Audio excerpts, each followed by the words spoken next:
గమ్మునుండకుండా ఓ తప్పుడు పని చేశాడు. అదేంటంటే తాడేపల్లి మెయిన్ రోడ్‌లో ఉన్న తన పార్టీ కార్యాలయం, కేంద్ర కార్యాలయాన్ని అక్కడి నుంచి తీసేసాడు. దీంతో దానికి టూలెట్ బోర్డు పెట్టారు. ఆ యజమానికి కూడా రెంట్ కట్టట్లేదు అని చెప్పి ఒక గొడవ. అయితే ఇప్పుడు ప్రాబ్లమ్ అంతా ఏంటంటే పార్టీ ఎలాగో శివకుమార్ అనే వ్యక్తిది. తర్వాత ఆయనకేదో టీటీడీ బోర్డు మెంబర్‌షిప్ అవి ఇవి ఇచ్చి ఆ తర్వాత కూడా పీకేశారు, అది వేరే విషయం. మేనేజ్ చేశారు. సరే ఆయనకి ఎంత ఇచ్చారు, ఏమి ఇచ్చారు అనేది వేరే విషయం. అయితే ఇప్పుడు పార్టీ ఆఫీస్ కూడా మనది కాదు అంటే మనకి ఏది సొంతంగా ఉండదు. దాన్ని పీకేయడంలో అర్థమైంది త్వరలో పార్టీని కూడా పీకేస్తారా అనే ఒక చాలా దారుణమైన సంకేతాలు ఈ వైసీపీ కేడర్లోకి వెళ్తున్నాయి. ఇంతకుముందు ఒక పార్టీ కార్యాలయం ఉంటే దానిలోకి వెళ్ళి ఏదో సేదతీరి వాళ్ళకి వీళ్ళకి అక్కడ ఉన్న వాళ్ళకి చెప్పుకొని ఒక లెటర్ ఇచ్చి అది చేసి ఇది చేసి ఏవో చూసుకొని వస్తారు. ఇప్పుడు దరిద్రం ఏంటంటే సో అండ్ సో ఈ party office, so and so Tadepalli ప్యాలెస్కి తరలి వెళ్ళిపోయింది ఆయన క్యాంప్ కార్యాలయానికి. అక్కడ చూస్తే ఫుల్ సెక్యూరిటీ థ్రెట్ ఉంటుంది. ఎందుకంటే దాని ముందున్న ముళ్ళ కంచెలే చెప్పొచ్చు.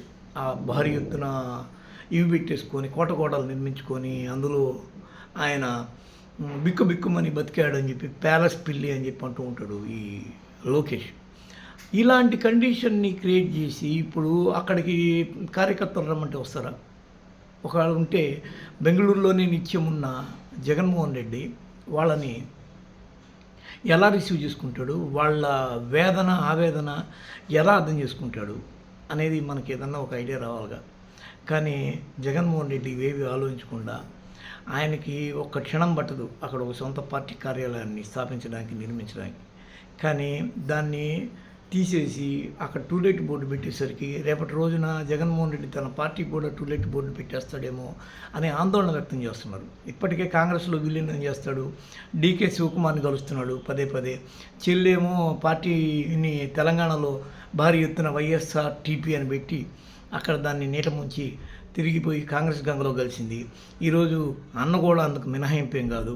ఎందుకంటే వీళ్ళు శాచురేట్ అయిపోయారు, వాళ్ళ పదవులు వాళ్ళకి వచ్చేసే మాజీ ముఖ్యమంత్రి అనిపించుకున్నాడు.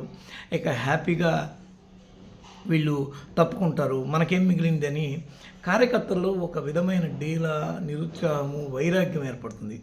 దీని నుంచి జగన్మోహన్ రెడ్డి ఎలా తప్పించుకుంటాడు అనేది అర్థం కావట్లా. ఇక్కడికి వచ్చి ఈయనకి ఇచ్చిన సెక్యూరిటీని తీసుకొని ఆయన ప్రతిపక్షం ఉన్నా లేకపోయినా వీళ్ళతోనే నిత్యం అంటకాగాల్సి ఉంటుంది. అలాంటి పనులు ఆయన చేయట్లేదు అనేది ఇప్పుడు కామెంట్.